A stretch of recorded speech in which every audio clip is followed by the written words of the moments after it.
Go ahead. You got the floor. Tell us your life story. Well, Oh from a boy. primary source perspective, please keep it educational and tell us, make sure that the listeners know, okay, these people are definitely worthy as of being a source, a good source of information. You experience the things that educated you that can educate other people. Yeah, so keep it fun and educational, please. Oh Absolutely. yeah, definitely, definitely. All right, so we gonna jump right into it. Go So, ahead, baby. You're on the high vibes today, so you oh you boy. take off. Yeah, I was telling. I don't know. It's just the energies right now. I'm just like super excited, happy right now. So it's just all good. Um. Okay. So Leisha and I um actually met at work back 2016. And when we met in 2016, we were just co-workers. And we ended up becoming friends at work and things of that nature. And at that time, I was still married, but we just kept it as a co-worker friendship type thing. Yeah, it was pretty platonic. Yeah. And as time went on, I got my divorce. Alicia ended up going to a whole separate department, and we didn't see each other for about a year. And after that, we both went through our experiences as far as Dark Night of the Soul, being fully awakened, things of that nature to everything spiritual. Um, and during that time when we did all of our discovering, we both came to the conclusion that self love and unconditional love for ourselves was the main priority. And once we grasped that concept, then shortly after I went through my dark night of the soul, because Leisha went through hers before I did, um, shortly after that, we met each other again at the mall during Christmas season. And we just have been together since. And since then, um, about a month or two while we were together, we actually found out that we were twin flames. Had no idea what twin flames were at the time, uh, but we drew the conclusion of all the T's were crossed, all the I's were dotted. Like, yep, that's us. And That's us. also, we started we started doing a lot of meditation, A lot of it, sun gazing. sun Yeah. gazing. We stopped eating meat. We our alkaline. We started drinking just alkaline water. We did a lot of fasting, and so with that, we just got more connected with Source, with our higher selves. And Hmm. so we got a lot of confirmation from our higher self. You know, some people want to call it oversoul or universe, however they want to put it. But Yeah. we got some people call it lit. That's what they call the term. We got lit, Yeah, illuminated. we got illuminated. And since our connection, we've both grown tremendously spiritually, as far as Hmm. spiritual gifts that was laying dormant within myself and also Kris. That has definitely grown, and it's still growing. Yes. So that's another indication, because once you come in contact with your twin flame, it's kind of like fast track growth to ascension and spirituality. So that is definitely what happened with Kris and I. Yeah, that's for sure. Yeah. And then since then, we've started a YouTube channel, which was actually Alicia's idea. Yeah. Uh, I didn't really have much of a choice. Like, I yeah. felt like I didn't really want to do it because, I'm kind of shy, but not really. Hmm. But it was just like a push that I needed to get it done. And it made me anxious. Like, I started getting anxiety. The more I put it off, the more I felt anxious, because we stumbled upon a lot of knowledge and a lot of information. A lot of And knowledge. I kind of felt compelled to share it with the world. And so that's what I did. So once we started a YouTube channel and we started sharing, then that anxiety went away. So I knew that I did what I was supposed to do. Yeah. Yep. And now we're actually helping other twin flame couples, and Yeah. with counseling. We do counseling right now. Hmm. I make jewelry. I didn't know that I could make jewelry. So that's another thing. And Kris is very, very talented. He makes t-shirts. He designs the t-shirts on our website, Third Eye Apparel. So we have a lot of things going on right now. We're in the middle of getting a spiritual retreat together. Yes. So yeah, that event is coming up. What is it? January the 11th, 2019. No, we're actually going to push it back to March. March. Okay. Yeah, we're in the process of getting all that together for March. Yeah. So we have a lot of things in the works right now, as far as being in our twin flame mission. Yes. I think a lot of people might have questions as far as, well, what's the big difference between twin flames and soulmates and, just regular relationships? Well, yes, and I hate to interrupt, but I realized Shawn Cohen, she had decided to take it bit by bit, one step at a time on her interview. I think I might as well kill all birds with one stone here by asking, or should I say feed all birds with one seed to make it seem more loving, to ask you one big question, to just put it all into one. I'm going to give you the floor for this. Compare and contrast twin flames, soulmates, kindred spirits, and maybe any other term that I missed there that you guys can think of. Soul family, maybe? Yeah, soul yeah, family. Soul family, yes. Yeah. Okay. Yeah. Compare and contrast. That's the question. Come on, Kris. Okay, I'll jump into it. Okay, so Andrew, actually, with that question, we actually did create a video on that whole topic, breaking down the twin flames, the soulmates, the kindred families, things of that nature. And to break it down simply, your kindred spirit, kindred families, Kindred spirits. yeah, kindred spirits are people that you just vibe with. They can be people that you work with, like your coworker. Y'all can be real good friends, or it can be actually a pet. Sometimes we actually went through and did some discovery, and I believe that because there was one dog that I had, and we were like super close. And I hate that he passed away, but they can be like kindred spirits. There's nobody that you're gonna really have a romantic relationship with. It's just y'all vibe, y'all are friends and stuff like that. And sometimes it could just be for a really short period of time. You just come in contact with somebody, maybe somebody at the grocery store, but they just gave off such a good vibe. Right.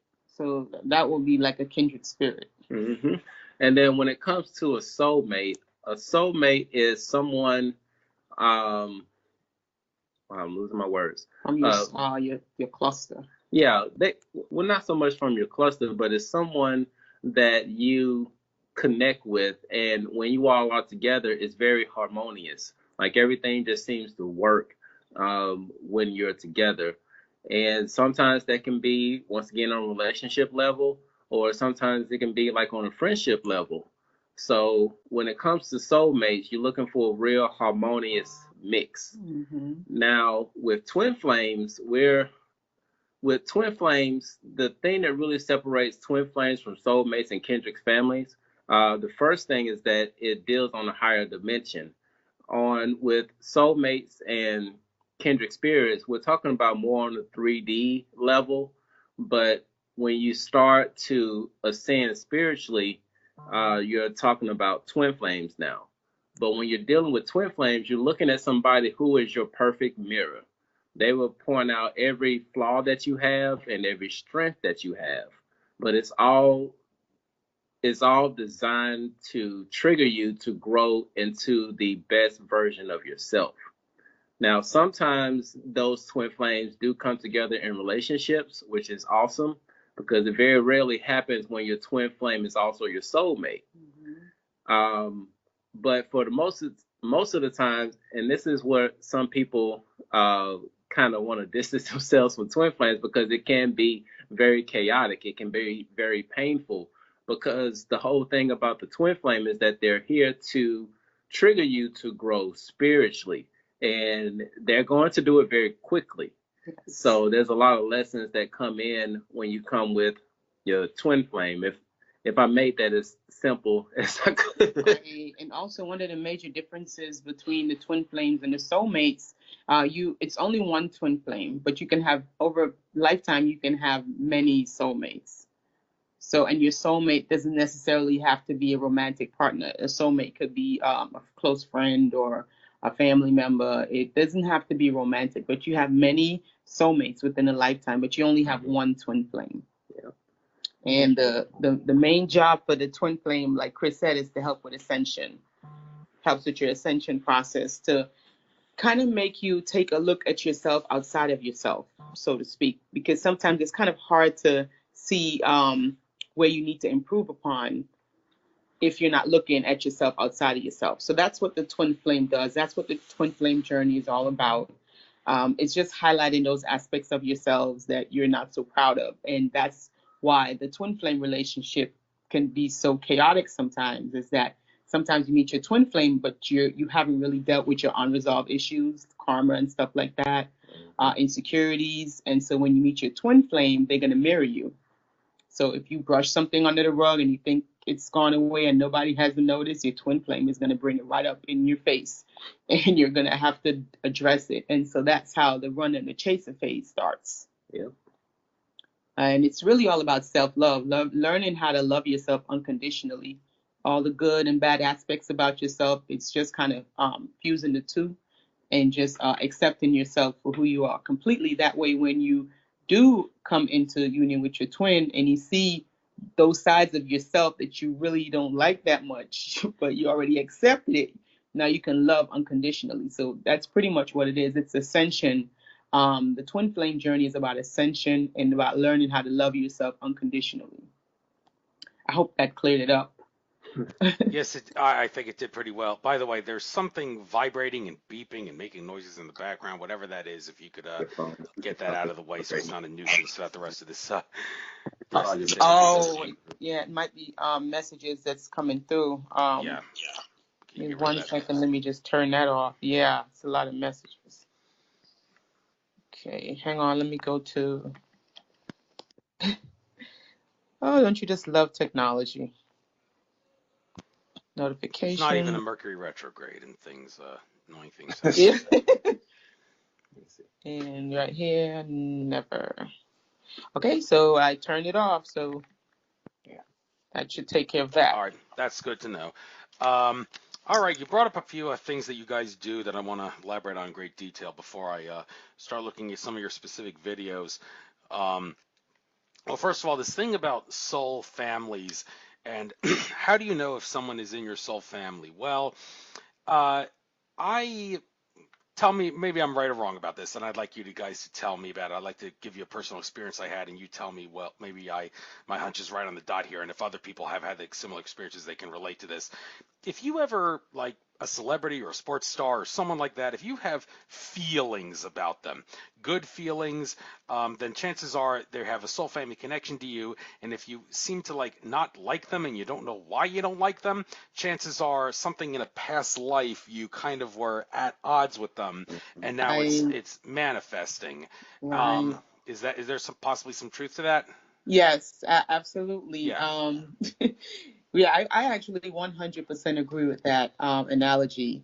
Your soul family, these are people that you choose to incarnate with here over a period of lifetimes. Like you come in together to learn certain lessons, karmic lessons and stuff like that. That's what we believe from our experiences. So if you meet someone and you don't, maybe they've never done you anything, but it's just something about them you don't really like that much.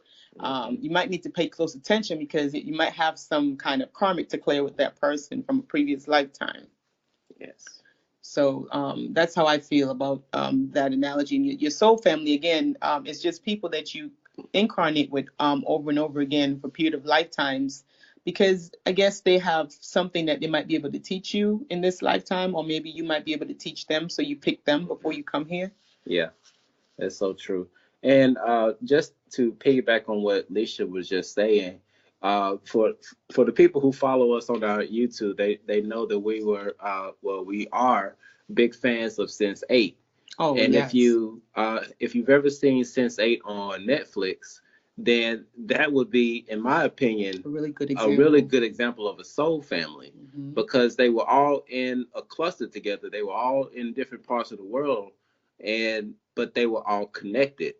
And so, like, a soul family is kind of like that. Yeah.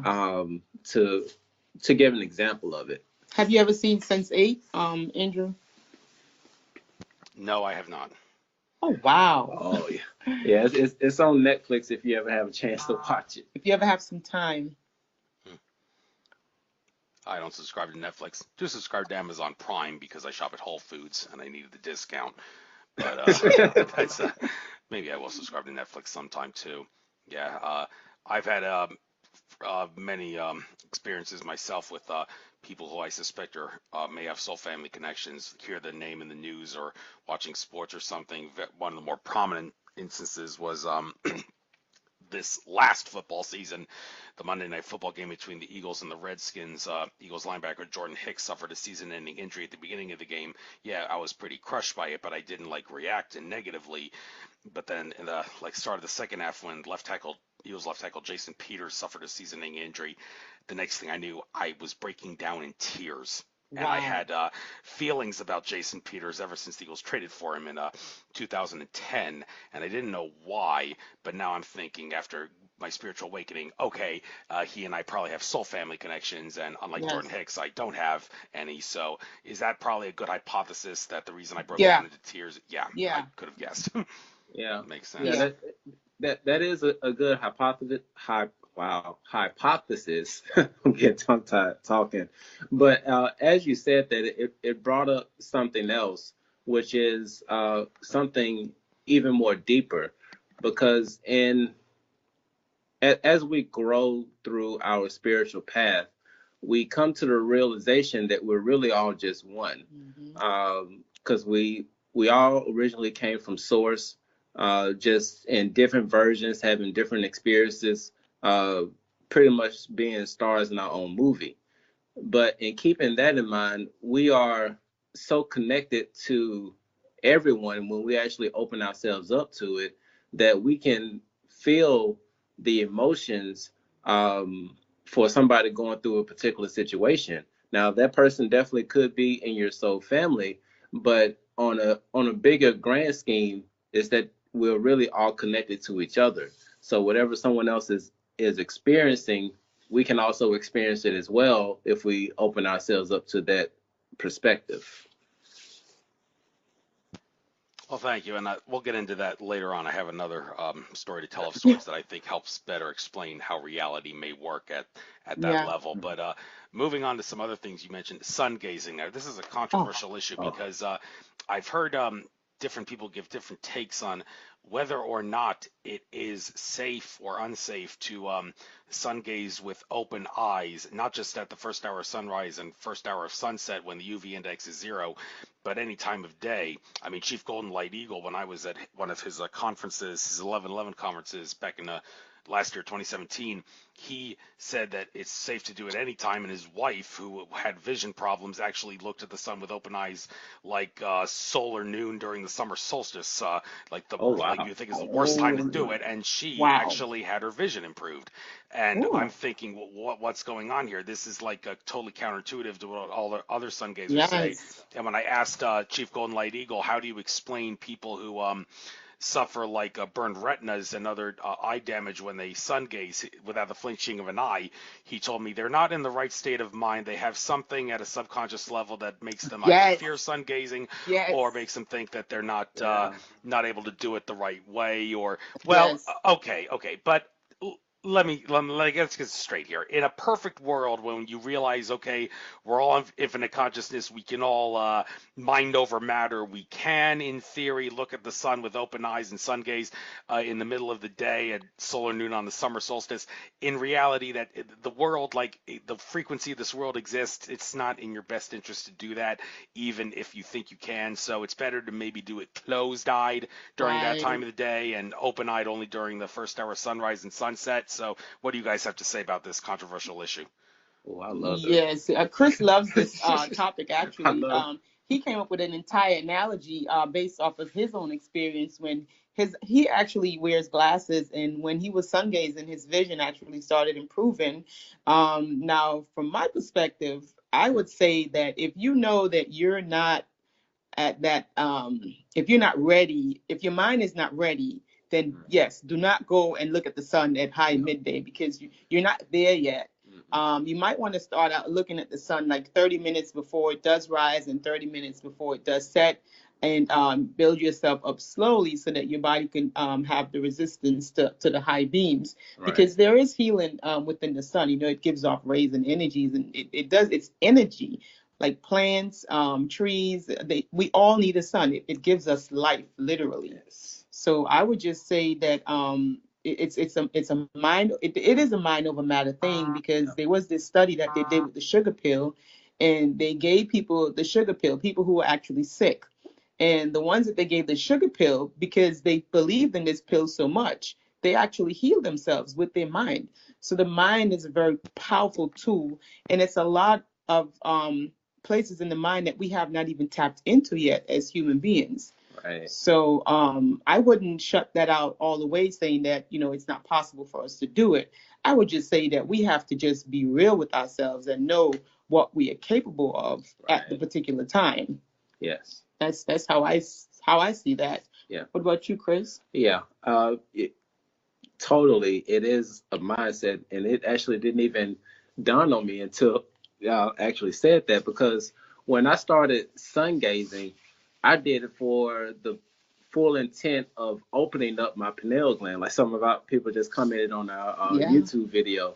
That was my whole intention. Like, I wanted to open up my pineal gland. I wanted to really start looking at things through my third eye, and I definitely got what I asked for. Absolutely. But for anybody who is looking to start sun gazing, definitely, like Leisha just said, start out doing it right when the sun comes up or right before the sun goes down. Yes. And build your tolerance up, because it's to the point now that now for me personally, like sometimes when you're driving, you know, that sun gets in the way, and they can actually, a lot of people can't see anything, and they put their sun visors down.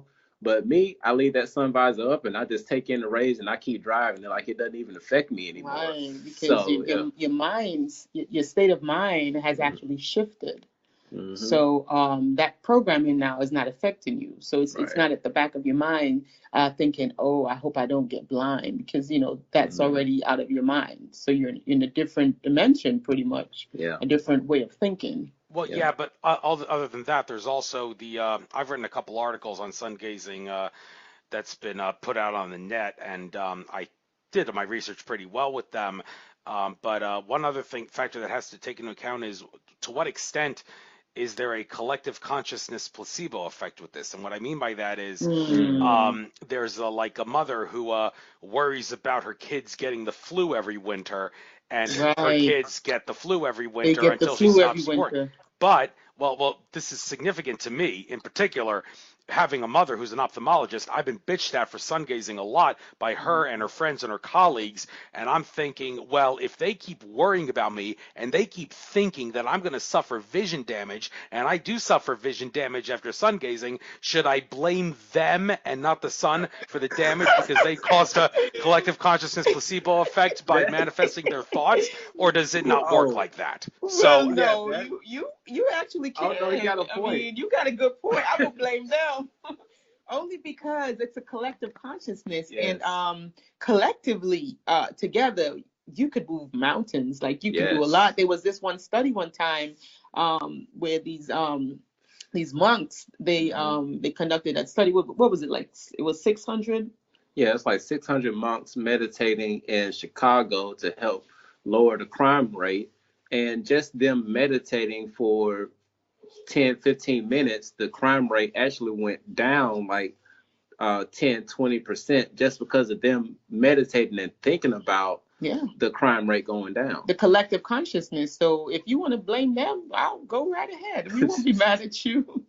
All right. Well, some people have asserted that reality doesn't work like that. You actually have to allow for the damage to affect you. But then again, I'm thinking, well, what about voodoo? I mean, people who suffer from voodoo don't allow for the voodoo doll of them to affect them, and it still manages to affect them. So that opens up a whole new series of questions in regards to it does. Yeah, that does. And actually, to cover that point, as well as demonic attacks, voodoo spells, all this stuff, seeing ghosts coming out and attacking you.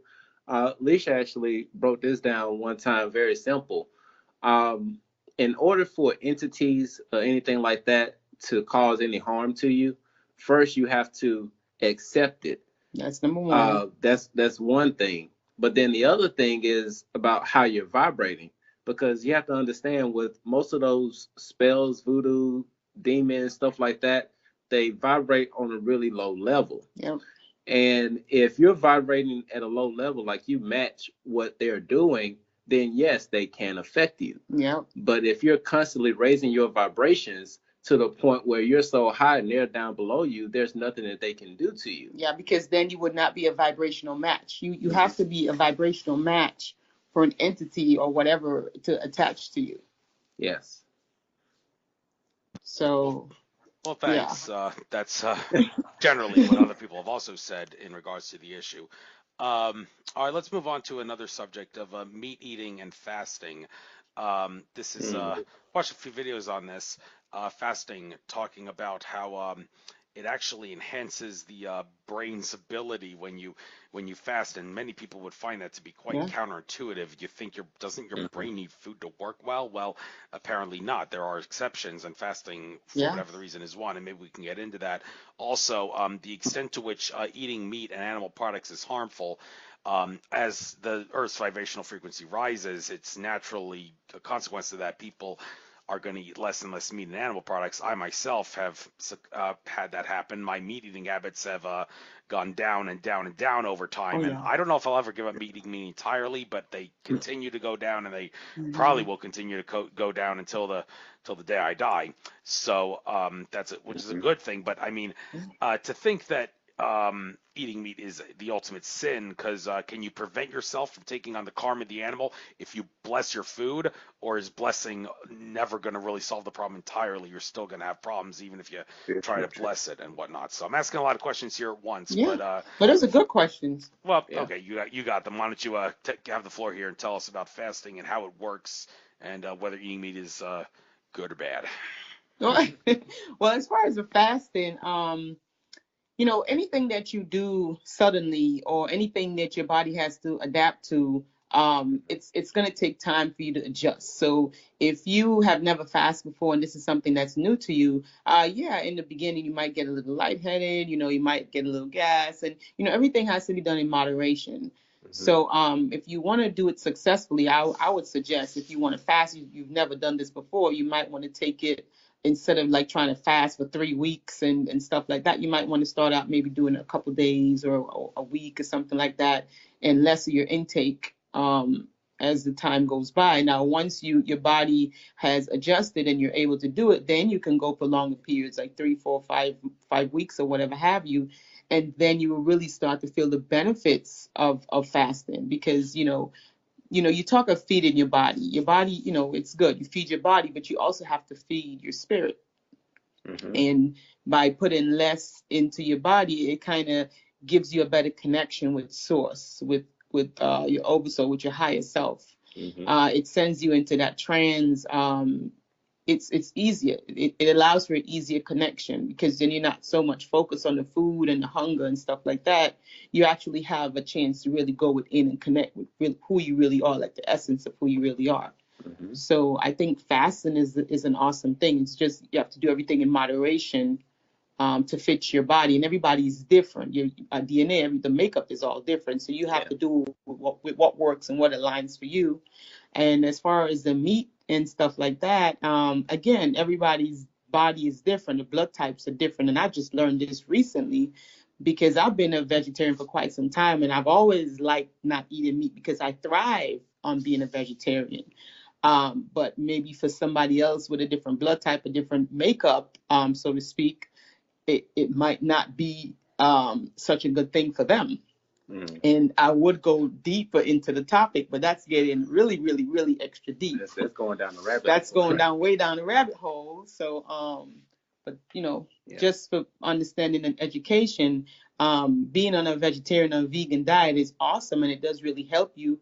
But for some people's makeup, or some entities' makeup that's here on planet Earth, it might not be so beneficial for them, if you understand what I'm saying. Yes, thank you very much. I do understand what you're saying. Well, nobody understands nature of reality or have a Yeah. tough time understanding it than Yeah. I do, and that's why I'm the host of this show. So, Yeah. all right. So, we got into some of those subjects. I guess now I'll go into looking at your YouTube channel and some of the more popular videos and some of the things we can elaborate on. I ask you to give an abridged version of the specific video in question I'd like to talk about. First of all, the most popular video of all seems to be 5 things Twin Flames won't tell you, sex edition. Yes. Okay, well, what are those 5 things? And maybe elaborate on them a little Oh bit. my God. That video has gotten so much attention, and we actually we were gonna go live and dive more into the supple bodies. It's the electromagnetic field outside of your bodies, like your aura and stuff like that, and how when twin flames come together, how the sex actually intensifies times 100. Yes. Because it's like it's a match, so everything is really intensified.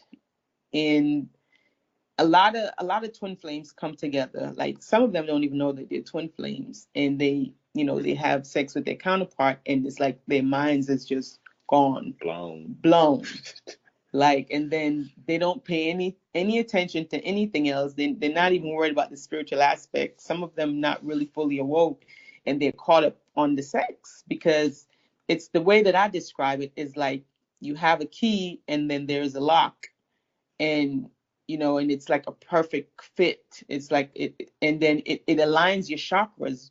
When you're with your twin flame, it really ignites your chakras. Kundalini. And then it activates your kundalini, and so it's kind of like almost mind-blowing. Yes. So the sex with the twin flames, it is real and it is true. Yeah. It's very intensified, it's heightened, and it's very enjoyable. and that's all because of the chakra system and the perfect match. Yeah. Thank you very much. So, moving on to the second most popular video, 7 Hermetic Principles. This always makes for good conversation whenever it comes up. Well, what do you have to say about the 7 Hermetic Principles? What can you tell us about them?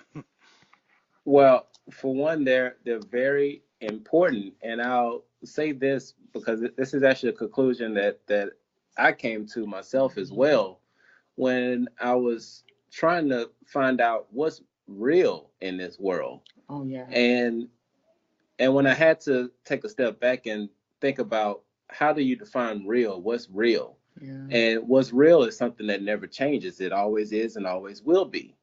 And when you look at man-made laws, they change very frequently. Constantly. So they're not real. They're just an illusion. And so I really wanted to find something that I could really stand on firm and it not fall away, and it's something that could help me throughout my life. And so we started diving into the Hermetic principles, looking into the Emerald tablets. And through that, we found that those natural laws, the 7 Hermetic principles, are actually what everything is really built on. As far as energy is always in motion, there's polarity, to everything. there's female and male in every aspect.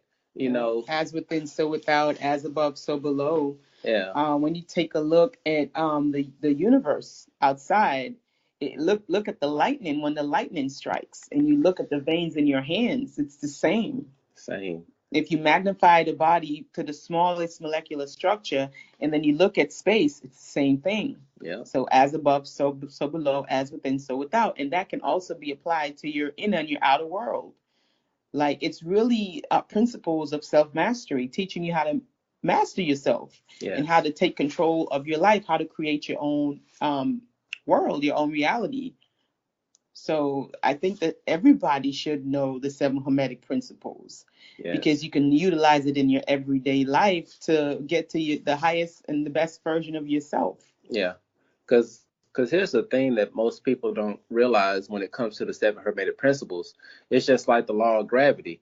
it's going to be there and it's going to affect you whether you know about it or not. Yeah. Because you don't have to tell a 2-year-old about gravity, but if they jump off the bed, they're going to fall down. Exactly. And that's the same thing with the 7 Hermetic principles when it comes to natural laws. These laws are going to affect you whether you want them to or not. Whether you believe in it or not. It doesn't need you to believe in it for it to happen. Mm-hmm. So it's best to know what's going on so you know how to best move throughout this reality. Exactly. And beyond. Mm-hmm. Yeah, I've been looking into 7 Hermetic principles myself. One of the speakers, seen a couple conferences, Bill Carson, I believe his name is, he talks about that in great detail. Forbidden knowledge. Forbidden knowledge. Yeah, That's our guy. I've seen his presentations at the Detroit conference and also the recent conference in Orange County, Port of Ascension, that I was at. So definitely worth looking into. Moving down to some of the other videos here. How to protect yourself from negative energy. Now, this is definitely a good advice I'm sure you can offer, but there's something I want to touch on here that a lot of people makes people a little nervous to hear this, that some of the people who do the best they can to protect themselves, even they have succumbed to problems. I mean, like Andrew Bartzis, the Akashic Records reader, and George Kavassilis, metaphysics expert from Australia, they do all kinds of spiritual work to spread love and whatnot. And yet they, Andrew Bartzis, in the case of him, he at a conference that he went to back in 2013, he was being attacked by entities galore, and it was said that he probably would have lost his life had he not seeked help from some people. And George Kavassilis, he said the Galactic Federation of Light, not the good one, but the bad one that masquerades as a good one, has been toying with his mind for years. And he says, these thoughts, they're not mine, and I know when they're not mine, and I know that they're toying with me. Well, if these guys who do all sorts of things to protect themselves can't protect themselves, well, then how can anybody? And I myself have to say a few things about this, because I seem to have and I don't want to jinx this or anything, been sabotaged by AI a few times. A couple shows I've had myself only recorded, and my listener's voice was completely silent. Two times that happened. And it doesn't seem to be a problem with some recent interviews, but there have been a good slew of interviews in the past where the my voice, when people listen to my show with headphones, my voice was in one ear, the guest was in the other, and I don't know how to solve that problem. And I'm thinking it's got to be, well, if it's not the technology, then it must be artificial intelligence sabotage, which of course is a form of negative energy. And I'm thinking, what can I do to stop this? And I don't know what to tell my listeners. Just suck it up, deal with it. I'm sorry, but make sure you talk about flow burn today when we were looking at our video. How can we protect ourselves? Yeah. Wow. Now, that video is very powerful, and I wish that got more attention than the sex video did. Yeah. But one of the things that Leisha and I did from the beginning is that we were very careful on how we moved, because we understood that once we start this YouTube channel, then we're going to expose ourselves to the world. Yep.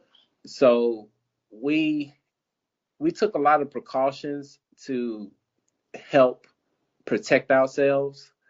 And in knowing that the more attention that we get, there's going to come attention from other entities that don't want us to say what we're saying. Of course. And we've seen a lot of YouTube stars that are getting a lot of attention, like Flow Burn, Flight Boss. Like when they come out and they start speaking esoteric knowledge, which is really not hidden anymore. It's out there. Anybody can Google it and they can find it. But when big influencers like that share information, they become a greater target. Yeah. Now, for us, that's a whole nother video, but we move very carefully. Very cautiously. We interact with certain people. Like we keep our circle very tight. Like you can put our circle inside of a dot right now, as far as like the people that we keep around us. But there are some things that can be done, and actually Leisha was the one who taught me the most about this, because I was just walking around the world naked as far as being spiritually protected. Just out there looking crazy in these streets. But there are things that you could do as far as protecting yourself. And one of the things that, there are people who are out there who are doing good for people, and they're doing this and they're helping. But one thing that you have to bear in mind is that even the people who are helping now in the present, we don't really know their past. Mm-hmm. Because sometimes, and I'm not saying this is what anybody's doing, I'm just giving an example. I've seen this myself, where people go and they call it make deals with the devil, so to speak. Like they might have a certain entity, and you can go to that entity, and that entity will give you a favor, or they'll do something for you, but then they will want their payment back. Now, let's say it's like 10 years down the line, you already made it big, you're helping and you're doing what you want to do. Now this entity is coming to collect. And so to everybody else, you're going to look like the bad guy being attacked. But what they don't know is that you had to fulfill your end of the bargain with this entity that you went to give you what you have now. So that can be a case where it looks like somebody's being attacked, but it's really that they have debt that they have to pay. So that can be one scenario, because I've seen it myself. Yeah. And that's why I don't go to entities to request any favors, because I know that with every favor it comes time to pay. Whether it's 1 year, 2 years, 3 years, it doesn't matter. It's always going to be a debt accumulated with an entity giving you something, some form of help. So I always make sure I check my aura. I have my selenite wand. I do a scan. And usually with the selenite wand, it's really good, because if you feel like Bill Cosby's a good example. If you feel like cold patches around where you're scanning with the selenite, it's usually maybe a tear or a rip in your aura. Whenever you have tears and rips in your aura, it can deplete your energy very quickly, and it's room for things to attach to you, and energy vampires to suck your energy. So you always want to make sure that, you take salt baths, because salt gets rid, it kind of cleans your auric field. Mm-hmm. Meditation, try not to be making deals and stuff, and doing all those stuff. Like, it just allows you, open for things to attach to you. And then that's when the problem starts. Yeah. So, and then I wear my crystals, because the black crystals are very helpful. They do help to repel negative energy, and the stuff that comes off from the cell phone, it helps to repel that also. So you could utilize Mother Nature, because she does help also. Take sea baths, go to the beach, take salt baths. Salt is amazing. It'll cut any kind of energy very quickly. Mm-hmm. Well, I want to ask you something about those crystals you say that you wear. One could make the argument that if you truly are on a mission, as we should be, to manifest the meaning of life, of raising consciousness, and you want to make the best consciousness expansion that you can be, then in theory you should at some point be able to stop having to use things like crystals and pendants and things Correct. That protect you from EMF energies, to the point where it's not really necessary anymore. I myself have had some experiences where I've had a few crystals get lost or break, or EMF chips disappear, and I'm thinking, well, is this the universe's way of saying you don't need this anymore? Yes, yeah. I have had that happen. Like, I've had, I used to have a pink, that's my first crystal that I had, was the pink quartz. And I got that because I was struggling with loving myself. That's when I was going through the whole dark night of the soul and stuff like that. And so I bought my first pink rose quartz, and I loved it. And it really did help me with the vibration. It did lift me up and everything like that. And it broke once, and I was like, oh no, my crystal broke. Let me go get another one. I got another one a few days after it broke. And so I started paying attention. I'm like, well, wait a minute. I really don't need this anymore. I love myself. I'm okay. So I took that as the universe is telling me that I don't need that anymore.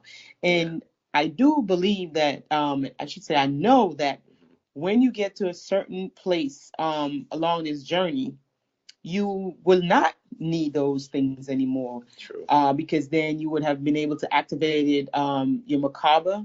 You could be able to protect yourself without all of these things, because the body is amazing, the mind is amazing. We're built to do these things, but some of our codes are not fully activated within our DNA. So until all those 64 codes in your DNA is fully activated, you might want to just wear a crystal or two. Yeah. And you know what? That's actually something I learned from the late great Sylvia Brown. She had mentioned something before about if your crystals break or if they disappear, that's a sign that you may not need those anymore. Yeah. And if you actually do ever need them, then they will They reappear. will come back. Because I had a pouch full of crystals at one point, and for the longest time, like, they had disappeared and I couldn't find them at all. And some of our viewers talking about they lost their crystals too. Wow. But when you need your crystals, they actually reappear, because 2 years later, that same pouch with all 6 crystals just magically appeared. I was like, I've been looking for these everywhere, and now they just up and reappear. So crystals are very alive. Mm-hmm. They're from the earth. They hold the vibration. You can tell because of the colors, and everybody knows that colors have vibrations. Yep. So they are very alive, and when you need them, they're always there for you. And if you don't need them, then they will disappear. Yeah. So once again, it's all a state of mind. Yeah. Yeah. Your level of awareness. Right. Moving on to another topic here, another popular video. Forgiveness is the key. Oh. Now, this one raises a lot of questions in regards to forgiveness and justice. And, well, here's a problem in life that we all have to deal with. On one hand, they say justice is something you should always find. You got to saddle up your boys. You got to draw a hard line. Other people like George Kavaslis have said, I don't really seek justice because justice is a glorified revenge to me. But then again, if someone does something bad to you and you're flat out forgiving them, does that not send the message to the universe saying, I don't care if bad things happen to me, so people can take advantage of me, so that increases the possibility of something bad happening to you again? I mean, how do you know when it's okay to forgive someone and how do you know when forgiving someone is maybe going to cause bad luck for you because you're going to get taken advantage of because the universe thinks, okay, it's okay for me to allow people to take advantage of you because you're willing to forgive anyone for anything, no matter how sick they do it. Yeah, well, I have had to forgive, and I'll take this one because I feel like it's probably one of my lessons here on planet Earth, being that I struggle with forgiveness so much. So for me, when I was growing up as a young girl, between the ages of 7 and 13, I was molested by a cousin that lived with us. He was the only guy that was in the house with my mom. Well, she adopted me. She's my great aunt, but I call her my mom. And the first time when I was molested, I was 7. We had just moved into our new house. And I found it very strange. Like, it was very confusing. I didn't understand what was going on. And then this progressed as I got older. And then I started realizing what was going on. So I was born in the Caribbean, by the way. Very beautiful island called St. Vincent and the Grenadines. So when I got to the age of 19, when I was fully in awareness of what took place, I just couldn't look at him anymore. So I left. I was in college. I got out of college and I saved all of my money from a job that I got. And I got on a plane and I came to the United States of America with $150 in my pocket, and the rest is history. But I never dealt with that molestation. I just swept it under the rug and I tried to move on with my life. And what was happening was that it was actually manifesting itself in different ways in my life, and I didn't realize it until I finally went to therapy last year when I had the dark night of the soul. All of that came up. So when I went to therapy, my therapist was able to help me with that. And then I started understanding forgiveness, because I thought that forgiveness means that, oh, you're going to get away with it. But forgiveness is actually not for the person. Forgiveness is actually for yourself. On a spiritual standpoint, forgiving someone is actually releasing them from you. Because by you not forgiving someone, you can think of it as holding on to a rope that's actually cutting into your hand. And so when you're not forgiving, you're holding on to that rope, and it's cutting you up until you're bleeding now, and you're still holding and you're bleeding more. But forgiveness is letting go of that rope, so it's not cutting you anymore. Yeah. So that's what I realized for forgiveness. And I went even further into forgiveness, and I might lose some people here, but before we come into this earth, before we incarnate here, you better say it. we're actually here to learn life lessons. That's why it's called a university. It's a big school, universe. So when we come here, okay, I might say, listen, I need to learn forgiveness. I'm going to need you to come here and do this to me, treat me this way so that I can learn how to forgive. So it's actually something that's actually set up before you come here. So the way that I was able to forgive this child molesting person was to change my perspective, first of all. So when I understand that I'm here to learn lessons, I was thinking, well, why would I want to be molested? So then I realized that it was for my own soul growth. So he had to come here to actually help me. So I guess he had to actually lower his vibration to molest me, to help me, so that I can learn forgiveness. And that's how I was able to forgive him, because I understand that we are here to learn life lessons. Yes. And if one of my life lessons is to learn how to forgive, then I have to encounter a certain situation so that I can be able to learn true forgiveness. And I know I might have lost a few people on that end, but that's how I was able to understand forgiveness and on a spiritual standpoint, so to speak. And in the 3D, for those who are in the 3D, forgiveness is for yourself. It's not for the other person. It actually hurts you more. Grudge is a very low vibration, and it's dense.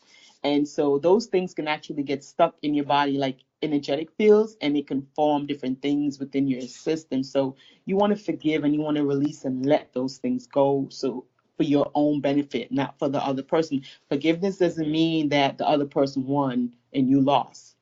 It just means that you have released yourself from that individual, and it doesn't make what they did right. It just means that you're free. Yeah. Okay, well, that being said, I hate to single people out like this, but one person that I really admire for his work and things he tries to do to wake people up and all, Eddie Craig of Rule of Law Radio, he's the kind of person that feels that justice is something you should always find. Saddle up, boys, draw a hard line. That was a song he used to play on his as an opening on his show, and he's the kind of guy that would do whatever he can to play chess with the system in order to file a lawsuit against them in the event that things take a turn for the worse. He's made a script of sorts to like how to handle police encounters, and he's designed it in such a way so that in the event that the police decide to arrest you unlawfully and whatnot and make your life miserable, you can sue them for a fortune, and he actually advocates doing that. Are you actually suggesting, from a standpoint of trying to find love in the universe, he's going about it the completely wrong way? And what should he be doing? Why not should he be doing that? I mean, what are we supposed to do to make sure that the people that are supposed to be our servants stay in line when they abuse their authority? How do you make sense of this? Well, that's a good point. I really think that we're all here for different purposes, different reasons. Maybe that's his purpose. Maybe that's why he's here. Maybe that's his experience. So I'm not going to I'm just going to not put judgment on him to say whether he's doing something right or wrong. Maybe he's fulfilling his calling. So I can't look at the way he handles forgiveness or the way he ridicules people or put people to justice, because that he might just be doing what he's here to do, so to speak. Because it all goes back to everybody. It has their own movie that they're starring in, and there are other guests that show up, or co-stars or things of that nature, or just what do you call the people in the background? The extras. Yeah, the extras in your movie.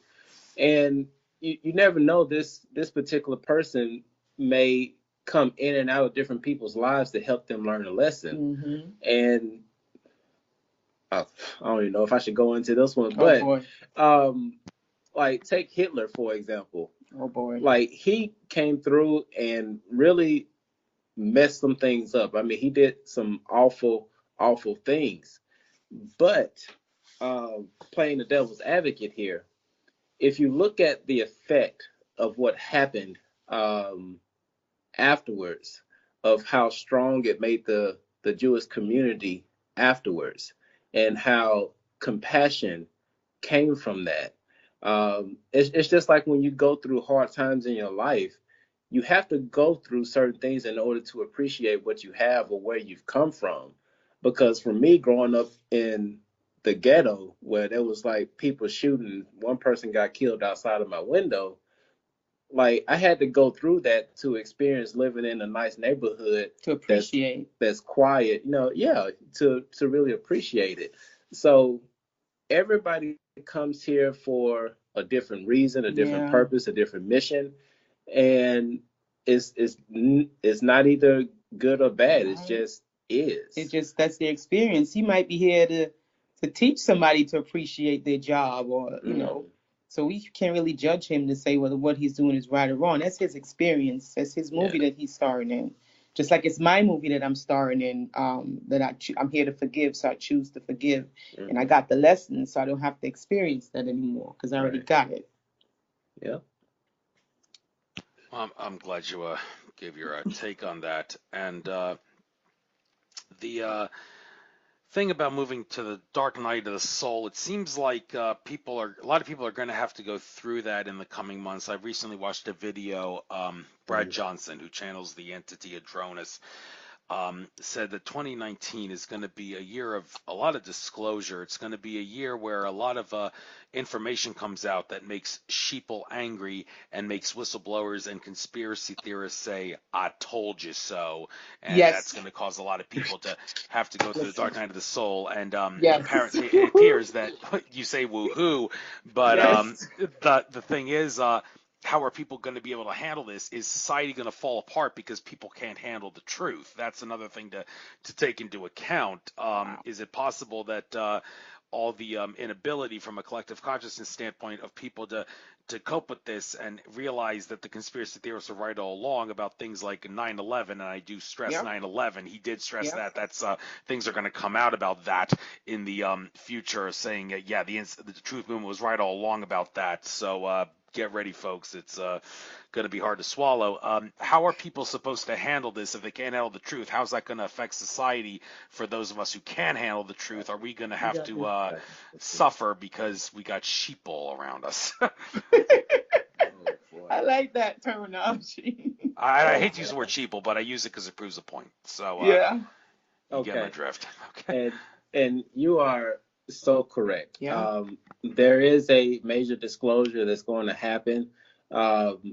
The entities that don't want this disclosure to happen are doing everything they can to stop it. Everything. For example, YouTube going down for about 2 hours. Fear tactics. What was that all about, by the way? Do you guys know what that was about? I remember that. We have the whole rundown of what it was about. But I don't even know if we could say that. I don't know if we got enough time. Not even enough time, but I don't even know if we'll send you the information after the video because we don't want nobody outside our house.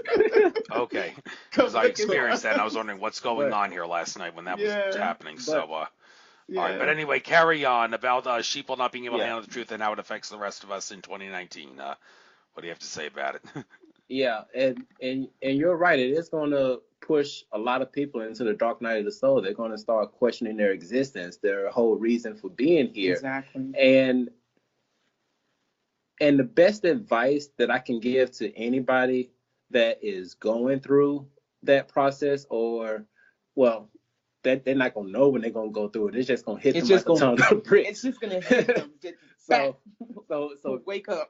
So if anybody who's listening to this, when this happens to you, the one thing that really helped me out through my dark night of the soul is one particular question, and I've said this in a couple of different videos that we've done, is when I was in that lowest point and I didn't want to exist in this world anymore, I asked myself, if nothing in my reality changed, if everything stayed the same, what would I need to do in order to be happy?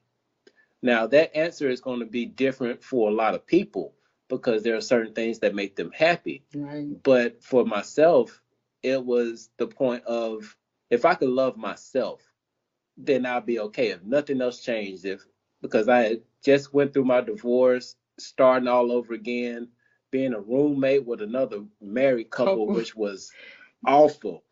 Oh my God. But I mean, it was like the worst part of my life. Yes. But I had to find something to grab hold on in order to continue.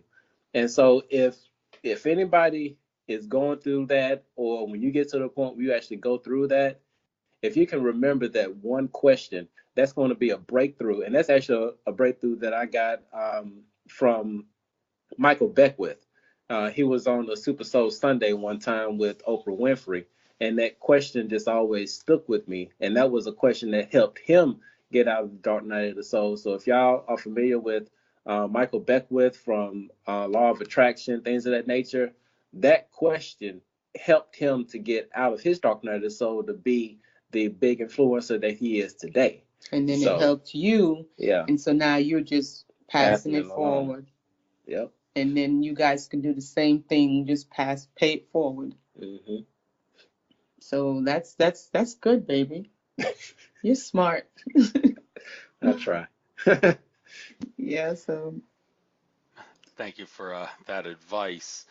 All right, getting back to that thing I mentioned near the beginning of the show about how like we're all one and everything manifests different experiences and all that, and the universe has ways of playing things out. There's a little story I'd like to tell here. Not a story, apparently it's true, because this is what an Akashic Records reader told me. Andrew Bartzis told me during a session, and I feel it's maybe significant to tell this because it kind of helps explain the ways by which the universe has ways of telling us that this is what could happen or would happen or should happen on alternate timelines and such. But here's the deal. Back in junior high school, I found myself having an obsession with Pete Incaviglia, who was the greatest slugger in the history of college baseball. Didn't know why, didn't know what was going on, but eventually it manifested law of attraction style as my family and I went during spring break down to Florida, and I discovered that the place where his spring training his team was having spring training was just a stone's throw from where we had the hotel, so I decided to go there, meet up with him, have my picture taken with him, and it was pretty joyous and all. And well, many years before that, 1996 Phillies game, Lee Tinsley played for the Phillies. He fouled off a ball.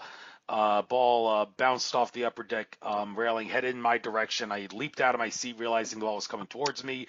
After a few bounces, the ball landed in my seat. A bunch of people reached their hands into the seat, and the old man sitting next to me was the one who eventually came up with it. He decided to give the ball to me because he felt sorry for me that I had to witness all that happening in my seat and all that, and didn't get the ball, so he gave it to me because he felt I deserved it. And well, what's the point of this? Well, it turns out that Andrew Bartzis, in my session with him, he told me that there was an alternate timeline in which I did not get cut by my discriminatory baseball coach in 10th grade. He cut me because everybody joked around with me and he thought I was going to be a distraction. I have no doubt, no question that that's what happened. Well, if I had not gotten cut, I would have actually been playing so well, and I would have been playing for the Philadelphia Phillies. And would you know that Pete Incaviglia and Lee Tinsley were actually coaches on that Phillies team that I played for on an alternate timeline, and I don't think it was an accident that the picture with Pete Incaviglia and the foul ball that Lee Tinsley hit, well, I don't think those were accidents. So I feel that if this is true, and I have no doubt it is true because the Akashic Records say it, so it must be true. Yes. Does this tell you anything about how the universe has ways of playing things out to show you, wink, wink, this is how things happen on alternate timelines, and I have ways of of telling you. Yeah. Oh, absolutely. Like you would not believe what happened to me this what is it, last week, baby? Yeah, last Saturday. This is how we know there's something going on with the timelines. Like it makes absolutely no sense in this entire world. Okay, so usually I used to work at the bank, and so whenever we had like rough times, there was this grant that you can apply for and they'll help you and stuff like that. So um we've been doing okay, so we didn't have to apply for any kind of grants or anything. So I'm laying in my bed. What day was it, baby? It was Saturday, It was Saturday morning. it was Saturday morning, and we Yeah. got a call saying that we got approved for something for a grant or whatever. So I'm like, hold up, I didn't apply for it. did I what? So I'm going along with the phone call. I'm like, okay, all right, thank you. And she's like, yeah, just expect the funds in your account in the next couple of days, and because the process for this is really long, it's lengthy. Almost like a week. So I would remember if I did, and I'm like, well, this isn't making any sense. And the only thing that made sense was the whole situation that's going on right now with the timelines, because apparently in another time I did put in the app because that's the only thing that makes sense right now, because there's no way possible that I could get approved for something that I didn't even put in. So you see what I'm saying? It's just that's the only explanation. Yeah. So I understand. Yes, and then there's the whole Mandela effect thing, but that's Yeah. Oh, that's you a have whole something to say nother. about that? You've had experiences with that? Yes, absolutely. Really? Okay. With so in back in 2012, I went on this diet after my son was born. The Beyonce diet, they call it, with the cayenne pepper and the maple syrup stuff. You know, have you ever heard about that? That it's like a cleanse, and you I think just I drink have. that all day. Distilled water, and you drink it all day, and that's it. You know, and you have maybe salad in the evening. So I was on that diet back in 2012, and so the maple syrup had to be a grade B, and you can use a grade A. So a couple years after, I wanted to get back on the cleanse again. And I'm going into every grocery store trying to find the grade B. And I went to the same exact grocery store, and they're telling me they never had a grade B. They only had a grade A. So I'm like, this is crazy. I came here and you did have it, and they're telling me no, we've never had it before. And I'm feeling like I'm losing my mind. I'm like, but that's what the recipe says. It's a grade B. And the lady argued me down. She was like, they have never produced a grade B maple syrup before. And so, and I know what I had because that's what the recipe called for. So that was my experience of the Mandela effect. I Yeah. got one too, where I had a neighbor who I would walk across his property to get to the street. He didn't mind. It was walk across the church, walk across his property, and he had a dog named Robert who would always jump at me like crazy and kind of annoying. And but eventually that stopped, and then I saw him one day walking with a dog that I did recognize that he had, in addition to a dog named Robert, as well as another dog that looked like a much bigger and much older version of Robert, and he named the dog Trapper. And I said, I feel it's kind of sad now that Robert doesn't screw around with me and jump at me when I walk across the property anymore. And he said, what are you talking about? I've never had a dog named Robert.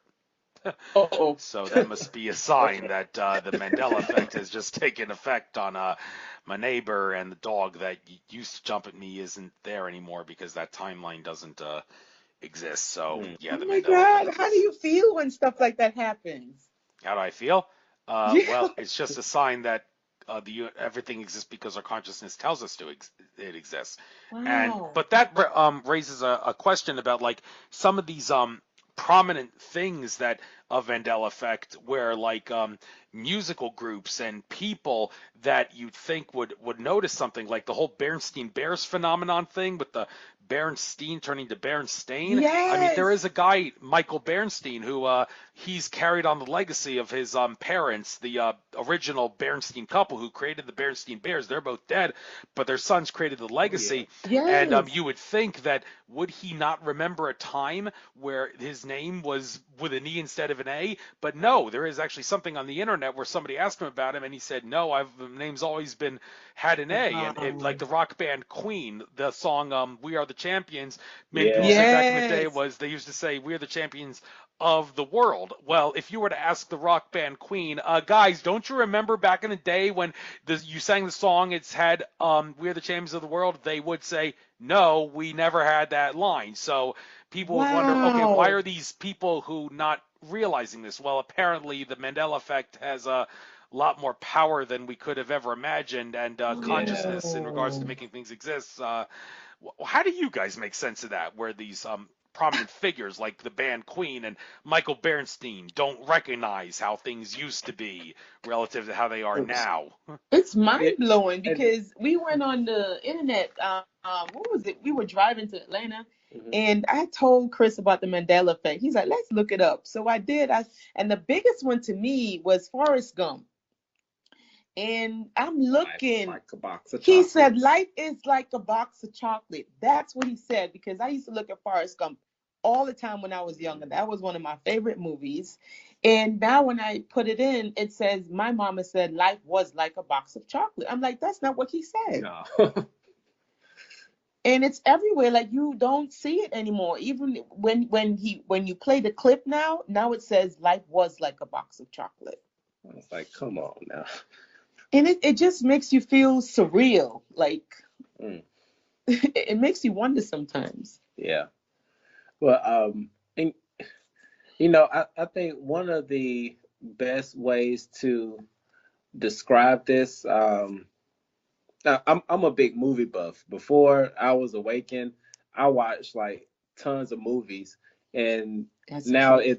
it makes a lot of sense because now when I look back with the open eye, I can see the difference. So there are two movies, for example. One most recent, the Infinity Wars with the Marvels movie, Oh wow. when Doctor Strange went into a trance Oh yeah. to see if they ever won the war against Thanos. And he looked through like millions of The possibilities. probabilities. And there's so many possibilities that are out there. Alicia was just telling one of our friends about this earlier. Mm-hmm. Whenever you make a decision, like say you're going to work and you normally take the freeway to go to work, but this particular day you decide to take the street. Mm-hmm. Well, even though you took the streetway, there's still another possibility of you driving on the freeway. Yep. And in that version that you had in your mind that you were thinking about going through first, you probably had gotten into a car accident And it's in still that having, and reality. that self is having that experience. Right. That experience doesn't go away. And with what's going on now, with all of these timelines collapsing and people are experiencing all types of things right now, stuff like that happens. Yep. And that's why the power of the mind, the mind is so powerful, and people have to really understand it that they are multidimensional beings having a human Not the other experience. way around. Right. And there's so much that you can do with your mind. That's why whenever someone has a decision to do something, it's always best to go with your first thought. The first one. Go with that first, that gut, that intuition. Because I know a lot of people say this. I should have listened to myself. Yep. And if they had listened to themselves, they would have been in a different scenario, living a Exactly. better life, which there's so many decisions I wish I can go back and change right now. Because But you didn't listen to I yourself. didn't That's listen to why. myself. But I'm glad for the decisions that I did make because it brought me to this point today. And then you learn from those experiences. Hmm. Yep. So that's our take on that. Hmm. Thank you. By the way, looking at the last two videos here, some of the more recent ones, one that was uploaded just a day ago, you put the numbers 444 into the title. That's, I believe, the number significance of that has to do with a lot of angels being with you. Someone told me once that the license plate number that I had on the back of my car, the last three digits were 444. And of all the things to notice, I had a lot of stickers on my car, but they noticed the three digits of the number 444, and they were like, "I think the angels are with you," because Oh my goodness. so Like, that's crazy. Do you still have that on your car yeah, today? and I never it was just that I never chose that. That was just the number that came to That me. It is was so crazy. Listen, I have been having a series of events with these numbers. So I've been noticing that I'm having themes lately. So for this week, the theme was 1111 and 444 and 111. So I've just been seeing this everywhere I go, and it's pretty much driving me a little bit like on the other side, like, what do you want? Like, what is it? Tell me. Yeah. We were in the restaurant, and this is after seeing a series of ones everywhere, license plate, the alarm clock, the CD, just everywhere, one. This guy walks into the store. Guess what his shirt says? 1111. Well, no, it was 111. Yeah, 111. I'm like, are you kidding me? It's just everywhere. 444 and 111. It has been just everywhere. Yeah. And to speak about the 444, now the ones that you saw are actually spoken word poems that Leisha created, because the Awakened Minds 444 is actually her Instagram. Yeah, that's my Yeah, Instagram that's her page. Instagram handle. But we put that out to share her spoken word, and it's at first I was thinking about just putting Leisha's name on it. I was like, no, let me just put Awaken Minds 444. Yeah. I started that Yeah. Instagram account 3 months ago, Mm-hmm. and I wasn't sure what to name it, and then that just kind of came to mind, like, because that's what we're doing. We're Yeah. bringing awareness. Yeah, Wendy is. So so I just went with the first thing that came to my mind, which was Awaken Minds 444, because I always see 444. Shawn. What's up, Shawn? So that's where that came from. That's from my Instagram page. But the poem is actually taken out of my book that I wrote while I was going through the dark night of the soul. A moth is also a butterfly. So it's called How Would You Remember Me? That's the poem in that video. Yeah, there's actually two of them on there. Yeah, we have two of them, but that was the most recent one. Yeah. okay. I guess I'll give you the opportunity now to make a little bit of a sales pitch out of this. You have a website, thirdeyeapparel.com, and there's a Yeah. bunch of things there that well, I don't think I need to buy any of this myself because I've pretty much exhausted the limit on what I've got in regards to crystals and pendants and whatnot. But I'm sure there's a lot of other people who can benefit from it.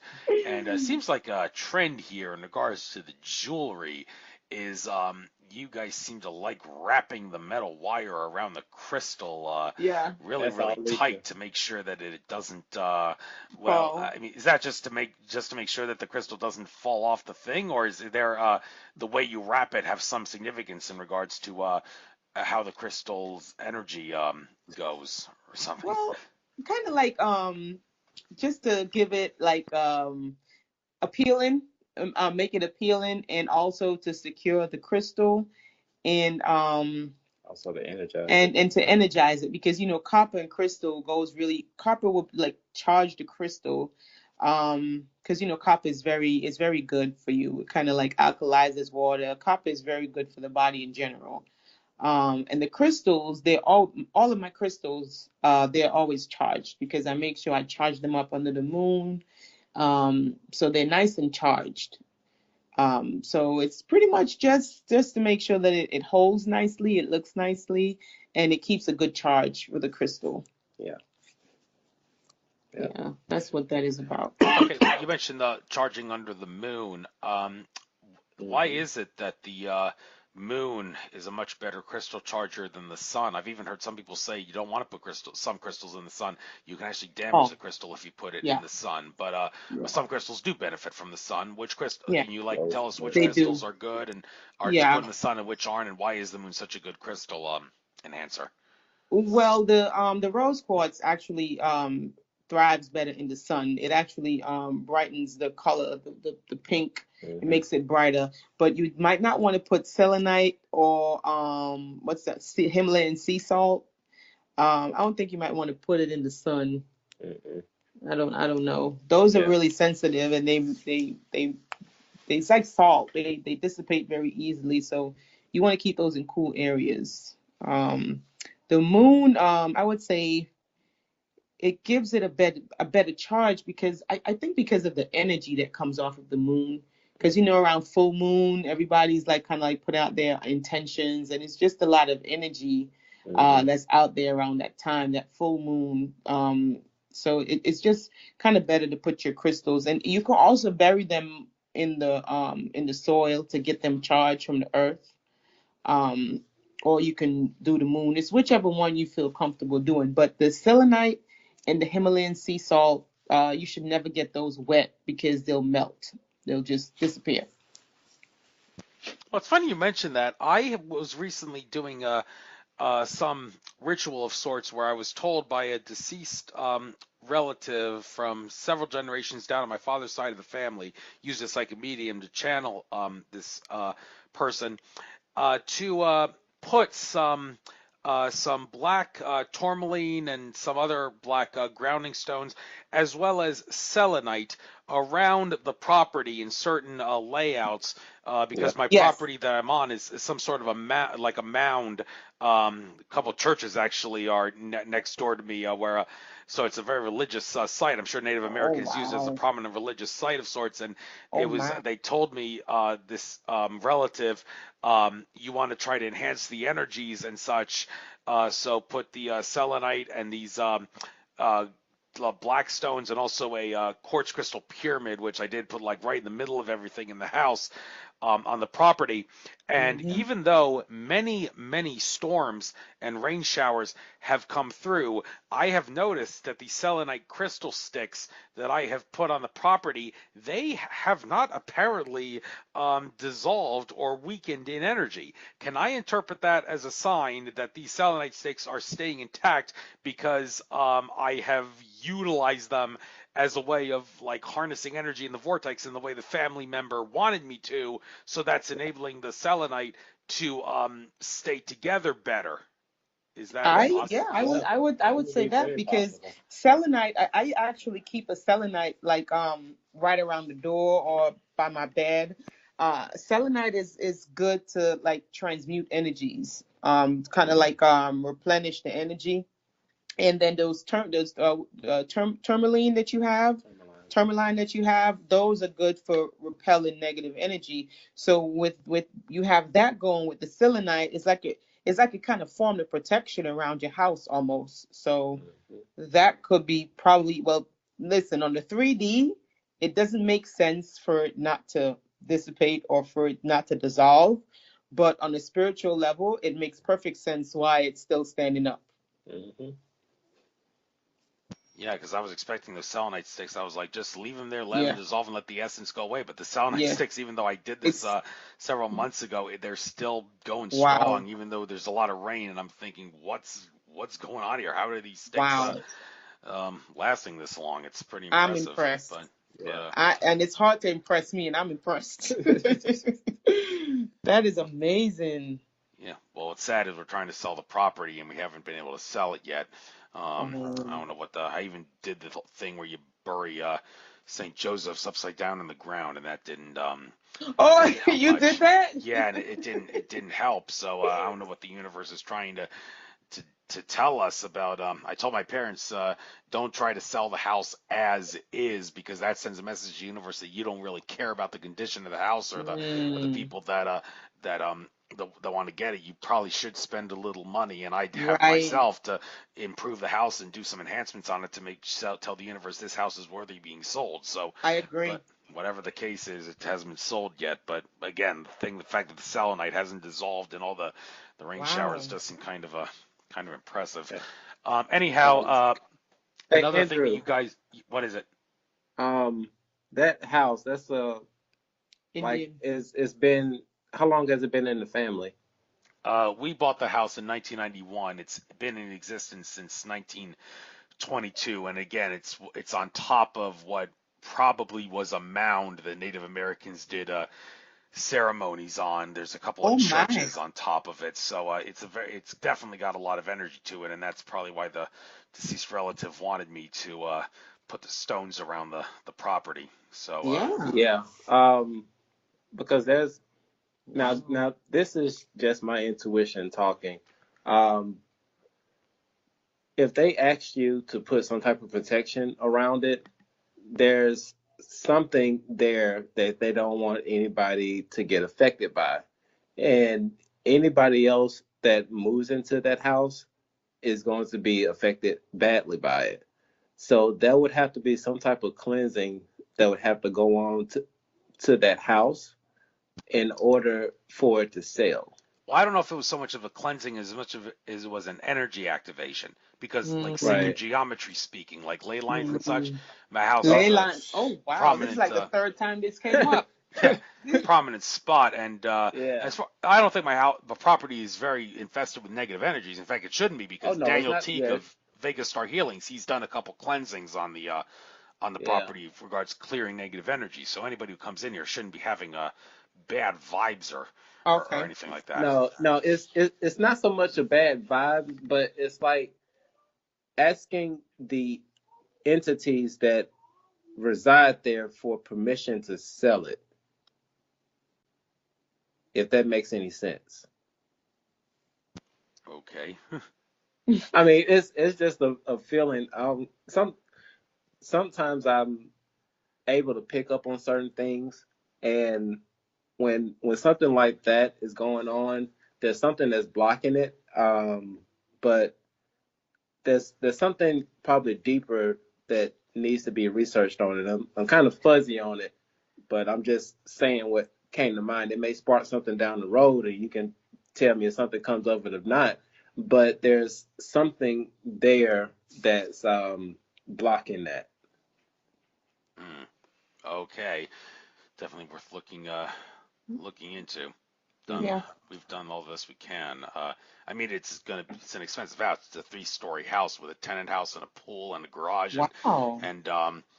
it's nothing. You want to have a big family that you're going to raise for a long time, and not everybody Nice. has that. So, um, True. Right. True. so that's a problem. So, but anyhow, enough about me and my life and what's going on. Let's talk about some of the things you have to offer. There's this thing called the Goddess Yanni cleanse that you're Oh. Oh offering. So yeah. I'd like you guys to talk about what that's all about and how people can benefit from that. What's the science behind how that cleanses and cleans and Oh, does whatever it can do?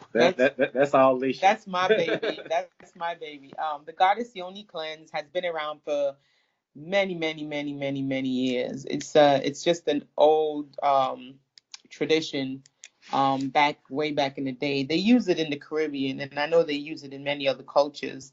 Um, they especially used it after the menstrual cycle, a woman's menstrual cycle, and also they use it after a lady gives birth. And what it does, it gives like a rejuvenation and a cleansing. It's a combination of the herbs. You have like lavender, the rose petals, dandelion, and a few other basil. And it's just a combination of the herbs. And when it's steamed, it actually gets to penetrate the skin and goes into the The yoni. vagina, the yoni, and it actually cleanses the yoni. Yeah. So it gives you a really clean, natural smell, and it's good for like if you're experiencing like I know some ladies get like yeast infections and stuff like that. It's actually very good for that. It keeps your the vagina at a healthy pH balance level, and that's taken into consideration that you are drinking a fair amounts of water, and you're not packing a lot of you're not on a very acidic diet, so to speak. Yeah. So it does really help with that. And Kris can confirm that it's very Yeah. good. Yes. The yoni cleanse is very useful. Because one of the things people like to talk about when it comes to twin flames is the sex part. So with the yoni cleanse, for whatever reason, I don't know how it works. It's just like you don't know how the microwave works, how it heats up the food. I know that it makes things feel a lot better. I'm just gonna say that. Now, the one thing that I will add that Alicia hasn't put in about the yoni cleanse is that traditionally a lot of people would get the yoni cleanse. They would steam up all of the herbs and throw it in the Oh pot and yeah, stuff like that, which in some cases can be messy. But yeah. Alicia came up with the idea to create like a tea bag type thing, and she wrapped it with copper because she loves wrapping stuff with copper and rose quartz crystals around it to help charge The the water. whole thing. Hmm. So when the ladies are done using their yoni, the goddess yoni cleanse, the cleanup is really easy. They just take the bag, they You dump it just like a throw it regular tea away. bag. Yeah, So it makes cleanup a lot easier. So yeah. You get to smell like rose petals. yeah, and they do smell like rose petals. You're so silly. I'm sure it works well, and I got my own cleansing supplies to use too.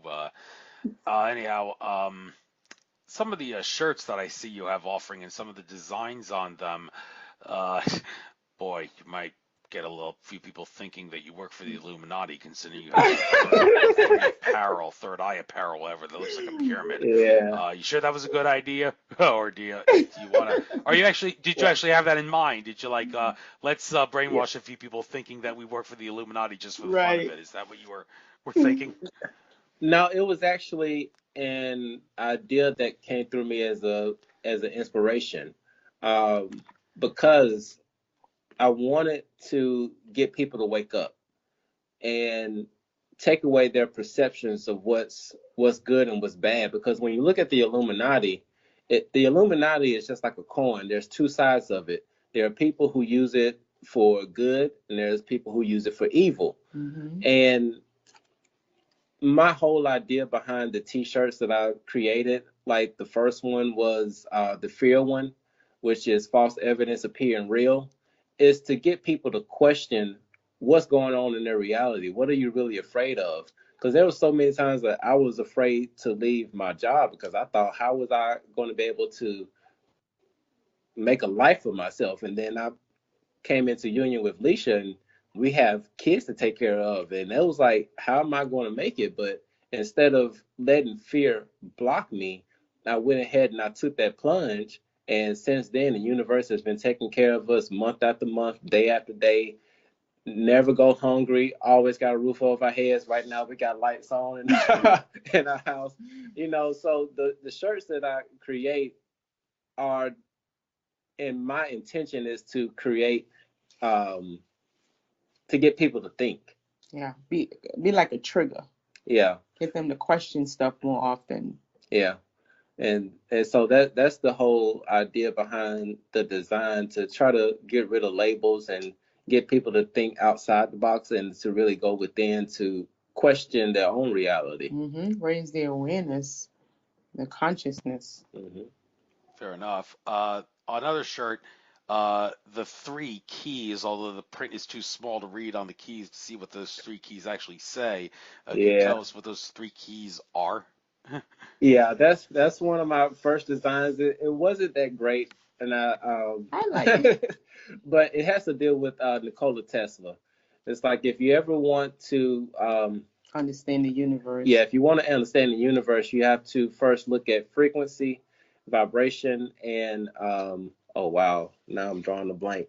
It's Um, vibration, frequency, and energy. yeah, so that's another thing. I don't know if that was a too woke of a shirt to make because I mean because No, it I wasn't. mean because you really got to look at the shirt to see everything that's on it. Yeah. And my whole thought process behind it was to get people to understand that these are three major keys if you want to understand the universe: is have a good knowledge of frequency, have a good knowledge of energy, and a good knowledge about vibrations, so that you can understand the universe. Yeah, because that's it. Every day, all day, everything is energy, vibration, and frequency.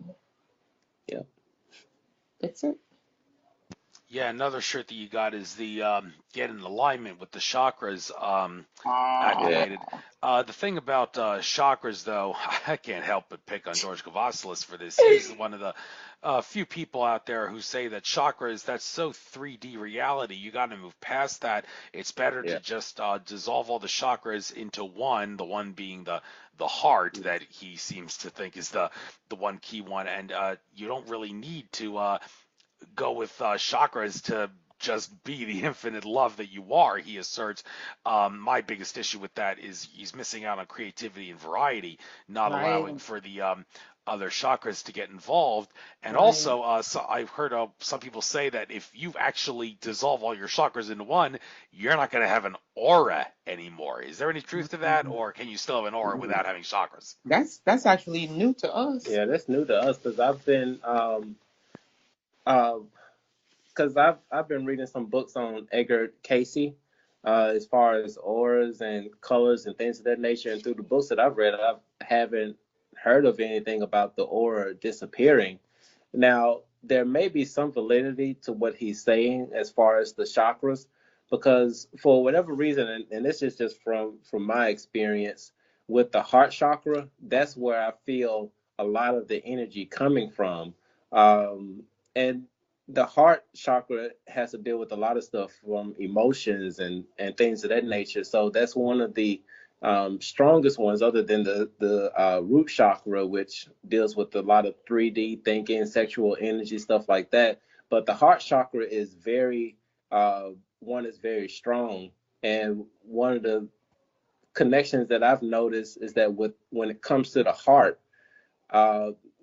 is very powerful. It moves everything throughout our body, from the blood to the oxygen. And even if you were to meditate and you put your hand on your chest and you feel the heartbeat, and if you close your eyes and you can just visualize for every heartbeat is sending energy up to your pineal gland. And that was actually something that really helped activate my pineal gland when I did it. It's like I almost feel like Doctor Strange when the lady put her thumb on his head and just took him through the universe. But the heart is very powerful. So that heart chakra is very, very powerful. It is very powerful, because think about it. Whenever they're trying to resuscitate someone, whenever they're trying to bring someone back, if their heart is faint, what the first thing that they do is they get these the EKG, the electrical pulses to bring it back. Yeah. So it's a lot of natural electric pulses around the heart. Yeah. More than it is in any place else, and then the brain too. But the heart, it's very electrical. So of course it will be powerful. Yeah. But to go to say that you don't really need any of the other chakras, that's a far step. That's far. Maybe he's gotten to enlightenment, and if you've gotten to enlightenment, then you shouldn't be here under 3D. That's just how we see it. Yeah. Yeah. But to navigate the 3-dimensional, you're probably going to need to have those energy points. Yeah, and that's just the major ones that everybody know about. There's 12 other ones that people don't talk about, but the 7 main ones is what everybody knows. Yes, I doing a lot of exercises with them myself to activate them. And Daniel Teague, of course, Vegas Star Healings, he's another person to get in contact if you ever need your chakras activated. Running out of topics of discussion here. But anyhow, one thing that I noticed here, maybe we'll end on this and then anything you like after that. But seems like you get a kick out of differentiating between runners and chasers. What's that all about? Chasers chasing and runners running. What? I've never heard this before. A difference between a chaser and a runner. What can you define that, and what's that all about? Well, that is a topic that is like number one for everybody who's in this twin flame journey. Yeah, definitely number one. And it's a part that a lot of people get tripped up on because in a way they don't understand exactly what twin flames are. Right. And we've tried to do it in subtle ways to get people to understand, but through some intel, I guess I could say, that we've received, that we're going to actually start bringing it out more raw and uncut. But the the thing that people get mixed up when it comes to the running and the chaser is that it's really all about self love, unconditional love, because the twin is you. They're a mirror reflection of you. And when one twin runs, most of the time they're running from themselves. Yep. There's some aspect of themselves that they're not willing to face. And the run and chaser phase is a trigger to really do some inner self work. And once they are able to do that inner self work and clear those blockages, then maybe they will come into union with the actual twin to have a harmonious relationship, or they'll just learn from that lesson, move on about their lives, do their life mission, do the major work that they're supposed to do on this earth, and make great things happen. Pretty much. Okay, thank you very much. Well, that being said, we've not quite reached 2 hours yet, but I think maybe best to bring the show to an end. Lousy attention spans people have, so good to get a kick out of that. But again, it drives me nuts that that's the number one reason why my view count isn't as high as it could be for my channel and whatnot. So, but anyhow, get out anything you like in these last well, however many minutes you want to get it out. If there's anything you want to say in regards to like future things that you're doing and things that you think people can benefit from, as far as the events that you're going to, the thing you said you're doing in March, when is that? I'm going to India in March for the International Yoga Festival. If you're doing that's in the first week though. If you're doing something after that later in March, whatever that event is, can you tell me when that is? Maybe I'll jump on the bandwagon for that. So. Absolutely. Well, one thing I would like to do, because right now we are live on YouTube right now, and we've had quite a few people holding strong with us for like an hour and 45 minutes. That's so cool. So I just want to send a big thank you to everybody who is tuning in to this, and they're going through all the comments and everything. But one thing that I would like to say, the whole reason why we started this journey, started this YouTube channel and everything, is because when we first started going through our awakening and trying to figure things out, there wasn't anybody out there really for us to connect with or talk to that could help us out. And so we started this whole journey with the intent to help as many people as we can go through this process of waking up, finding their true power, and actually recognizing that they are the true power that they've always searched for. Exactly. And also, we just want to let you guys know that if you need someone to talk to, we're here. You can just go to our website, or you can drop a comment, www.thirdeyeapparel.com. And you can book a session with us. We have free sessions, and we also have paid sessions, depending on what you need help with. But we're always here. Yeah. And if you follow us on Instagram, you can actually book a session on there too. Yeah, our message is Twin Flame _Unite. And that's singular, Twin Flame _Unite.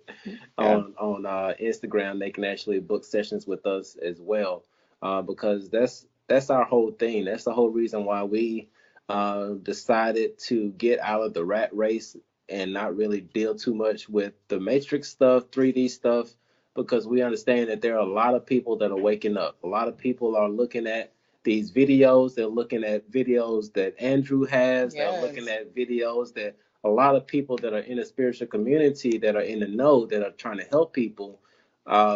We're all here to help y'all through this process so that you don't feel lost. Exactly. And you can understand what is 3D, what is 4D, what is 5D. It's just a higher perspective, and that's what we're here for. Mhm. So that's pretty much what we wanted to say, Andrew. Well, thank you very much. It was a pleasure having you on. It's not very often I get a duo on, but this was one of the best duo shows I've ever done. And kudos Oh, again to Yes. Shawn Margaret Cohen, my biggest yeah, fan she's for Oh yeah, amazing. We love Sean. her.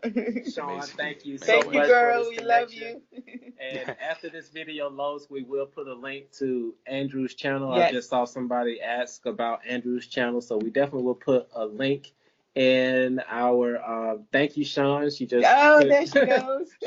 Sean already showed you some love, Andrew. Oh, Sean's But listening yeah, live. Yeah, she used to listen live all the time until I Yeah. started doing pre-records.